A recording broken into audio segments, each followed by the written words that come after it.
반갑습니다. 벌써 다니엘서 마지막 날이 되었습니다. 지난 한 달 동안 다니엘서를 통해 우리는 역사의 주관자가 되시는 하나님의 능력을 맛볼 수가 있었습니다. 오늘 저와 함께 다니엘서를 마무리하시고 또 계속되는 큐티 말씀 묵상을 통해서도 변함없는 은혜를 누리시기를 기도합니다. 오늘 함께 나눌 말씀은 다니엘 12장 10절입니다. 함께 읽겠습니다. 많은 사람이 연단을 받아 스스로 정결하게 하며 희게 할 것이나 악한 사람은 악을 행하리니 악한 자는 아무것도 깨닫지 못하되 오직 지혜 있는 자는 깨달으리라. 아멘.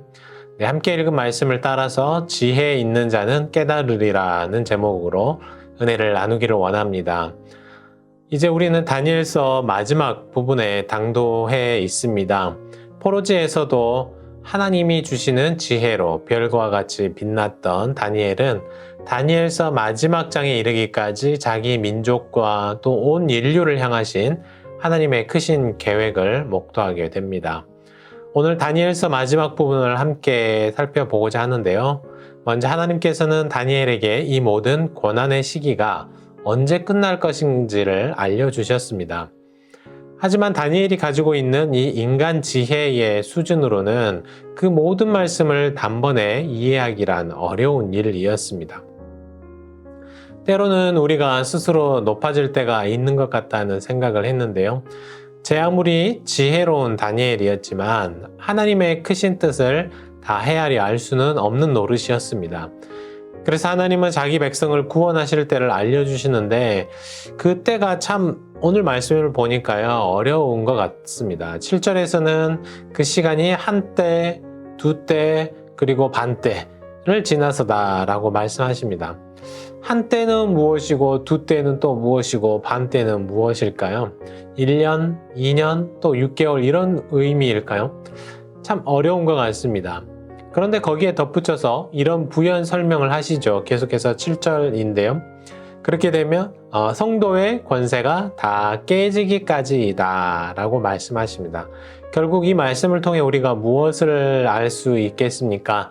유대인들이 지금 겪고 있는 민족의 큰 고난은 다른 데 이유가 있지 않다는 것입니다. 단순히 아수르가 힘이 세고 바벨론이 강력하고 메대와 바사가 어마어마한 제국이기 때문에 그런 게 아니었습니다. 하나님이 분명히 말씀하시죠. 성도의 권세가 깨어져야 한다는 것입니다. 성도는 곧 하나님의 권세로 살아갑니다. 성도가 강한 것은 하나님이 함께 하시기 때문입니다. 그러나 유대인들은 강성한 시기를 보내면서 스스로를 높이 평가하기 시작했어요. 내 힘이 하나님께로부터 나온 것이 아니라 스스로에게 나온 것이라고 여기게 된 것입니다. 결국 하나님께서 이들에게 시련과 고난을 주셨던 이유는 바로 교만해진 백성들을 깨트려서 낮아지게 만들고 오직 하나님 여호와만을 바라보게 하시기 위함이었습니다. 결국 이 일을 통해서 하나님께서 얻고자 하시는 것이 무엇일까요? 바로 자기 백성들을 연단하시고 정결케 하시려는 것이었습니다. 비록 지금 유대인들이 이방 땅에 사로잡혀 있었지만 하나님은 그들이 이방 땅에서도 구별된 삶을 살아내게 하셨습니다. 대표적인 예가 바로 다니엘이었습니다. 심지어 그는 왕궁의 녹을 먹는 사람이었지만 왕궁이 자신을 채워주는 것이라고 결코 생각하지 않았습니다. 하나님의 뜻하신 바가 있어서 잠시 포로 신분과 함께 이방 왕국을 섬기는 그 자리에 있었지만 결코 다니엘은 자신의 정체성을 잃지 않았습니다. 그곳에서 더욱 하나님을 의지하고 기도하고 예배하며 자신을 연단시키며 정결하게 하는 삶을 살아낸 것입니다. 하나님은 이처럼 대표적인 한 사람 바로 다니엘을 통해서 유대인 모든 민족들이 깨닫고 변화되기를 원하셨어요. 세상이 주는 쾌락함이 아니라 하나님께로부터 오는 은혜를 누리며 스스로를 정결하게 하기를 기다리셨습니다. 그러나 이 모든 과정이 순탄하게 뚝딱 완성되지는 않았죠. 긴 시간이 걸려서 한 아이가 태어나고 성인이 되어서 제 몫을 다하는 것처럼 하나님은 유대인을 훈련시킴에 있어서 긴 시간 공을 들이셔야 했습니다. 비밀스러운 하나님의 뜻도 깨닫지 못하게 하셨습니다. 그러나 우리는 하나님께서 우리에게 소망의 약속을 주셨다는 걸 믿죠. 인내의 열매를 예비해 두셨음도 믿습니다. 그래서 12절과 13절을 마지막 절인데요. 읽어보니까요. 12절은 기다려서 1315일까지 이르는 그 사람은 복이 있으리라 하십니다. 기다리라는 거죠. 밥이 됐는지 안 됐는지 자꾸 밥솥을 열어보면 안 됩니다. 나무의 열매가 열리기 위해서는 겨울도 지내야 되고 봄도 보내야 되고 여름도 보내야 합니다. 기다리는 시간이 필요하죠. 우리에게 주실 복의 열매도 마찬가지입니다. 하나님은 기다리라고 하셨어요. 13절도 결국 같은 말입니다. 너는 가서 마지막을 기다리라. 이는 내가 평안히 쉬다가 끝날에는 내 몫을 누릴 것임이라 하십니다. 지금은 조금 고난과 수고의 시기를 보낼 수가 있어요.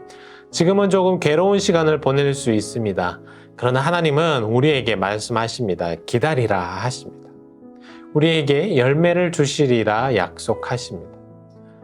오늘 우리는 다니엘서를 마무리하는 날이죠. 다니엘은 정말 긴 시간을 이방 땅에서 보내며 인내하고 또 인내해야 했습니다. 그러나 하나님은 마지막까지 다니엘에게 약속을 잊지 않으셨는데요. 우리도 지난 몇 달간 우리의 생각대로 또 우리가 계획한 대로 잘 되지 않을 때가 있었어요. 그때에도 하나님의 시간을 기다리며 내 삶을 거룩하고 또 정결하게 하나님께 올려드리는 저와 여러분들이 될 수 있도록 그렇게 훈련하는 우리가 될 수 있기를 간절히 바랍니다. 함께 기도하겠습니다. 하나님 아버지 감사합니다. 우리를 낮추시고 연단케 하시는 하나님을 찬양합니다. 또 우리를 기도하게 하시는 하나님을 찬양합니다. 하나님 우리에게 주어진 이 인내의 시간 또 열매를 자라게 하는 이 모든 시간들을 하나님 주님의 주신 그 소망의 약속을 믿고 기다릴 줄 아는 우리가 되게 하여 주시옵소서. 이 모든 말씀을 우리 주 예수 그리스도의 이름으로 간절히 기도하옵나이다. 아멘.